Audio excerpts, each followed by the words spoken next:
A2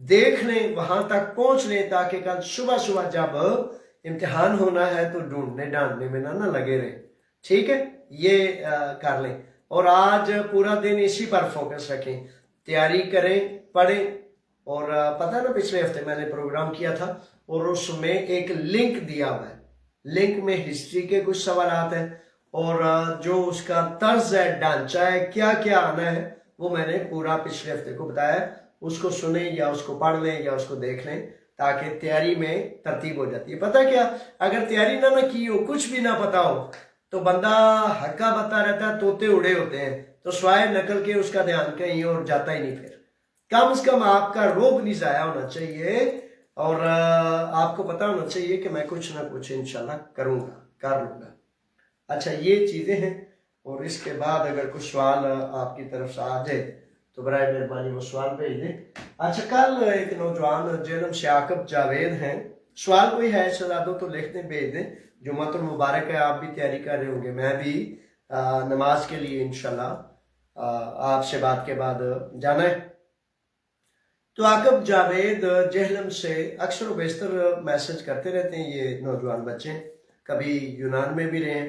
تو عاقب کہتا ہے کہ ایک ویڈیو بنا دیں کہ پاکستان میں شک کی بنیاد پر لوگوں کو, بہت زیادہ لوگوں کو آف لوڈ کیا جاتا ہے, انہیں تنگ کیا جاتا ہے, پھر ان سے رشوت لی جاتی ہے اور اس طرح بے شمار لوگ بے جا تنگ کیے جاتے ہیں, ان کا نقصان ہو جاتا ہے, ٹکٹیں ضائع ہو جاتی ہیں اور اس طرح کے حادثات چل رہے ہیں. اچھا میرے بچوں, ایسا ہے کہ ٹھیک ہے, بات کرنے میں تو بات کرنی چاہیے, میں بھی کرتا ہوں اللہ کے فضل سے اور اس سے ٹلتا ہی نہیں میں. لیکن مسئلہ پتہ کیا ہے کہ پاکستان میں تو کون سا ایسا دفتر ہے, کون سا ایسا ادارہ ہے, ایف آئی اے کی تو کیا ہی بات ہے نا, وہ تو شہزادے بچے ہیں سارے, وہ تو رشوت کے بغیر بیچارے شاید زندہ ہی نہیں رہ سکتے. تو کون سا ایسا ادارہ ہے یا دفتر ہے جہاں میرے وطن میں رشوت نہیں لی جاتی, اور جو بیچارہ وہ آپ کا ملازم ہے, آپ کا نوکر ہے, وہ آپ کو غلام سمجھتا ہے, اپنے آپ کو آقا سمجھتا ہے. یہ تو روٹین وائز چیزیں ہیں. تو اس کا حل بات کرنا, ویڈیو کرنا, حتیٰ کہ احتجاج کرنا بھی اس کا حل نہیں ہے. منظم طریقے سے ظلم کو مٹانے کے لیے ظالم کا ہاتھ قوت بازو سے روکنا پڑتا ہے, تب جا کے ظالم, بدماش کے آگے یہی کرنے سے بدماش بدماشی سے باز نہیں آتا, بلکہ اور زیادہ غصے میں ہو کر وہ اور زیادہ جبر کرتا ہے. جیسا یہ ہم نے دھرنا دیا آپ نے سفارتخانہ پاکستان ایتھن میں, تو دھرنا دیا مجبور ہو کے, کہ ترلا کیا, واسطہ کیا, منتیں کی کہ خدا کا واسطہ, خدا کے رسول کا واسطہ, کہ یہ سفارتخانہ پاکستانیوں کا ہے. تو اس میں آنے والے ہمارے شیر نوجوانوں سے, ماؤں بہنوں بیٹیوں سے, بچوں سے رشوت نہ لیا کریں, بد اخلاقی بدتمیزی نہ کیا کریں. آپ ملازمین ہیں, نوکر ہیں ان کے. وہ کہتے تھے جاؤ جاؤ, کون سے ملازمین کون سے نوکر. تو پھر دھرنا دینا پڑا, اور دھرنے کے دوران پہلے بھی بتایا کہ انہوں نے رشوت 2 گنا کر دی. میرے بچوں, اگر تو آپ کے وطن میں عدل ملتا ہو تو پھر تو ایک علیحدہ بات ہے, اور اگر جج صاحب اپنی رشوت کے پیچھے لگے ہوئے ہیں, سپاہی اپنی رشوت کے پیچھے لگا ہوا ہے, تو سب کو اپنی اپنی رشوت کا فکر ہے, کیونکہ ان کو پتا ہے کہ لوٹ کے 1.5 سارا مال ان سے بٹور کے تو بیلجیم چلے جانا ہے, آسٹریلیا چلا جانا ہے, ایک جزیرہ خرید لینا ہے. تو وہ کیوں آپ لوگوں کی فکر کریں, کیوں کریں؟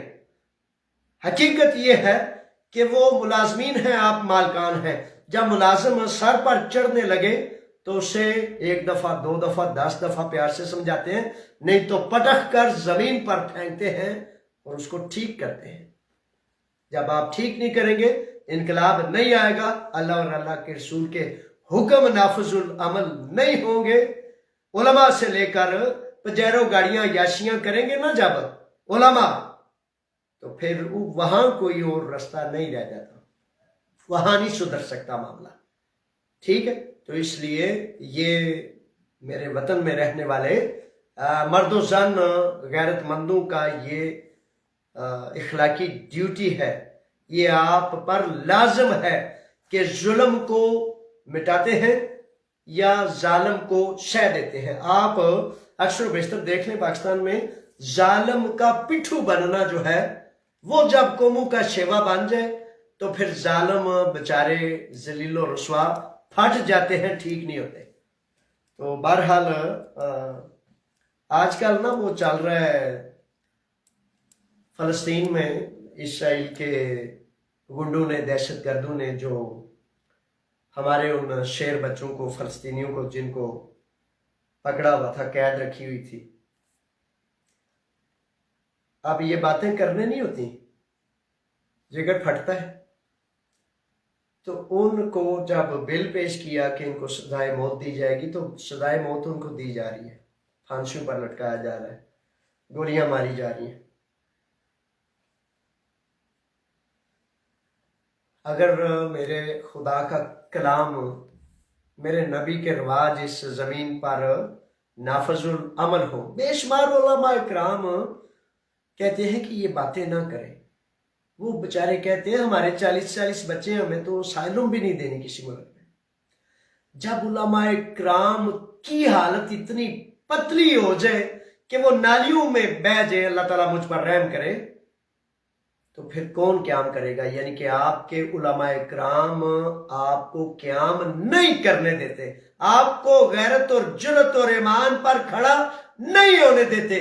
کیوں نہیں کھڑا ہونے دیتے؟ کیونکہ وہ کہتے ہیں یہ کھڑے ہو گئے تو میں کیسے کھڑا ہوں گا، میں نے تو بس ایسے رام سے مزے سے زندگی بسر کرنی ہے۔ نبیوں کے امام محمد رسول اللہ صلی اللہ علیہ وآلہ وسلم میدان جنگ میں جائیں، کل وہ میں سن رہا تھا تو 3 روز میرے رونگٹے کھڑے رہے ہیں۔ ابی کعب کا واقعہ، 3 پیارے صحابی، ایمان والے صحابی، میرے اللہ کے نبی کے ساتھی، جنگ کا حکم آ گیا، جنگ میں چلے گئے، وہ نہ جا سکے، تو میرے سیدی خفا ہوئے، تو پوچھا کہ کسی اور سے شکوہ ہے یا نہیں ہے؟ تم سے شکوہ ہے کہ تم ایمان والے ہو کر نبی صحراؤں میں دھوپ میں جہاد کے لیے گیا، تم نہیں گئے۔ تو 40 روز وہ روتے کرلاتے رہے، پورا مدینہ کوئی بولتا نہیں تھا، آواز دیتے تھے تو منہ دوسری طرف ہو جاتا تھا۔ بالآخر 50 دن کے بعد اللہ کو رحم آیا اور ان کی گریہ وزاری جو ہے وہ اللہ نے قبول کی، تو آیات مبارکہ آ گئی، تو ان کی توبہ قبول کر لی گئی۔ اور پھر ان پر کیا بیتی، ایک دن، صرف ایک دن انہوں نے منہ موڑا تھا۔ نبی گیا ہے تو آپ دیکھ لیں کہ میں نے کتنی دیر منہ موڑا ہے۔ 2 سال ہونے کو ہیں، 2 سال سے بچے ہمارے، بیٹیاں ہماری، ہمارے شیر نوجوان ذبح کیے جا رہے ہیں۔ پوری دنیا کی امت مسلمہ میں کون ہے؟ ایٹم بم کو کیا کرنا ہے ہم نے، کیا کر رہا ہے ہم نے فوجوں کو، جرنیلوں کو، ان کے کپڑے چاٹنے ہیں، کیا کرنا ہے ان کا؟ اگر وہ 10 لاکھ، 20 لاکھ، 50 لاکھ مل کر ایک مرد کلندر کا کردار ادا نہیں کر سکتے تو کیا کرنا ہے ہم نے ان کو؟ فلسطینیوں کو پھانسیاں دی جا رہی ہیں، وہ کامیاب و کامران ہیں، اور بزدل کمینے، چاہے ان کے پاس کچھ بھی دنیا کی بادشاہت ہے، جس نے اپنے نبی کے حکم کے مطابق لا الہ الا اللہ کا قرض نہیں ادا کیا، یعنی کہ وہ ہمارے بھائی ہیں، بھائی کو بھائی کے سامنے چیرا نہیں جا سکتا، مارا نہیں جا سکتا، باپ کے سامنے بیٹی کو کوئی قتل نہیں کر سکتا، بہنوں کو نہیں ذبح کیا جا سکتا۔ تو آپ دیکھ لیں کتنی غیرت موجود ہے کہ دیکھتے ہیں اور بولتے نہیں۔ دل میرا روتا رہا ہے، ترستا رہا ہوں، ترلے واسطے ڈالتا رہا ہوں خدا کے واسطے۔ یہ بد مذہب، کافر، کفر، عیسائی، یہ اپنے فلسطینیوں کے لیے روزانہ بولتے ہیں ایک جلوس صرف مسلمان نکال لے، ایک جلوس جس میں ہم یہ کہہ سکیں کہ بھائی ساری قومیں مسلمانوں کے پیچھے آئیں، میرے وہ لگتے ہیں، میرے نبی کا کلمہ پڑھتے ہیں۔ 15 سینٹرز ہیں، 15 مسجدیں۔ مسجد تو ایک ہو تو روشنی کا مینار ہوتی ہے، لیکن وہ نا جو مدینہ میں میرے آقا کی مسجد تھی، جہاں ساری تربیت پاتے تھے، جہاں ہر مظلوم آتا تھا اور ہاں ہر مظلوم کی داد رسی کی جاتی تھی۔ 15 مسجدیں اور ایک جلوس، یعنی کہ اتنی بے حسی کہ بے حسی کی بھی کوئی حد نہیں۔ ترلے ڈالتا رہوں، واسطے ڈالتا رہوں کہ ساری قومیں نکلتی ہیں، مسلمانوں کا نکلنا بنتا ہے، لیکن نہیں نکلے، وہ سنتے ہی نہیں۔ وہ کہتے ہیں ہماری جماعت بین ہو جائے گی، ہمارا یہ ہو جائے گا، وہ ہو جائے گا۔ رکھو جماعتیں ترقی پاتی رہیں اور اللہ کے رسول کے حکم ٹوٹتے رہیں۔ وہ ہے نا، ناداں گر پڑے سجدے میں جب وقت قیام آیا، قیام کے وقت سجدے میں گر جانا اور سجدے کے وقت کھڑے ہو جانا، دوڑ جانا۔ الحفظ والامان، اللہ تعالیٰ رحم کرے۔ تو اس کے باوجود افراد، خاص طور پر نمازی، کئی دفعہ میں دیکھتا ہوں، سمجھتا ہوں کہ بڑی لمبی چوڑی خوش فہمی میں مبتلا ہوتے ہیں۔ وہ کہتے ہیں کہ اللہ بڑا رحیم ہے، کریم ہے، مہربان ہے، بخش ہی دینا ہے اس نے۔ بے شک اس جتنا رحیم و کریم نہ کوئی ہے اور نہ ہی اس کی کوئی مثال ہے، لیکن سود کھانے والوں کے بارے میں حکم ہے کہ اللہ اور اللہ کے رسول کے حکم اور کے خلاف جنگ کا اعلان کر رہے ہوں۔ جو حکم پورا نہ کرے، نافرمان ہو، اللہ کے دستور کو، اللہ کے قرآن کو زمین پر نافذ نہ کرے، وہ بھی اللہ اس سے بھی خوشی ہوگا نا؟ نہیں ہوگا اللہ اس سے خوش۔ تو جب اللہ خوش نہیں ہوگا تو پھر رحمت، مغفرت، بخشش تو ان کے لیے جن پر اللہ خوش ہوتا ہے۔ اچھا جی، سوالات کچھ آگے ہیں، بہرحال یہ تھے۔ ایک بچہ اگلے دن سوال لکھتا ہے کہ ایک اور تھا کہ جاوید صاحب آپ کا بیان دل دماغ اسلام کی طرف مائل ہے، جبکہ جماعتیں جو ہیں یہاں جو یونان میں یا مختلف یورپ میں جماعتیں ہیں، وہ تو مختلف جماعتیں ہیں، کوئی سوشلزم ہے، کوئی کمیونزم ہے، کوئی ڈیموکریسی ہے، کوئی کچھ ہے۔ میرے بچوں، اس لیے کہ اب فلسطینیوں کے لیے تو آواز بلند کرنی ہے، کوئی ہندو بھی کرے گا، کوئی بدھ مت بھی کرے گا، کوئی بھی کرے گا، تو وہ انسانیت کے لیے آواز بلند کرے گا۔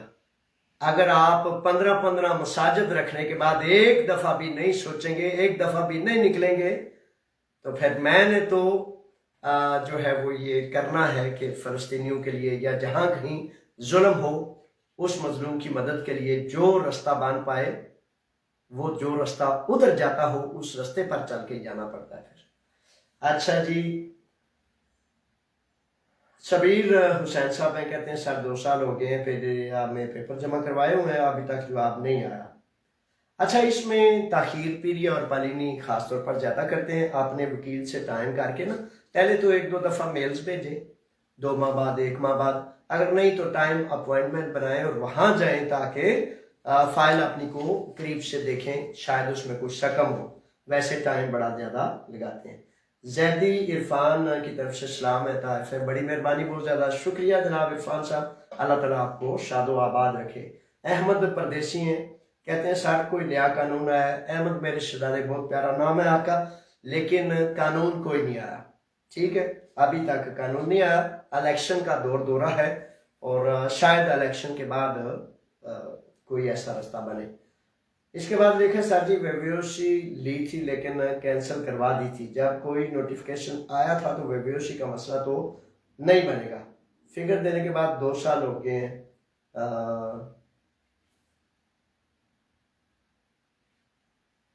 اچھا، اس میں ایسا ہے کہ ویبیوسی بنائی تھی، ویبیوسی کے حوالے سے 2 جو ہیں وہ لائنیں کہ 2 نمبر ویبیوسیاں بنانے والوں نے اگر 1 اپریل 2024 سے قبل بنائی تھی تو ان کا 5 سال کا بین نہیں ہے، جنہوں نے 1 اپریل 2024 کے بعد بنائی ہے ان کا بین ہے۔ تو بین آ جائے تو 5 سال کے لیے رکاوٹ ہے، نہ آئے تو تب بھی عدالت ہے کہ بھائی یہ کیوں کیا.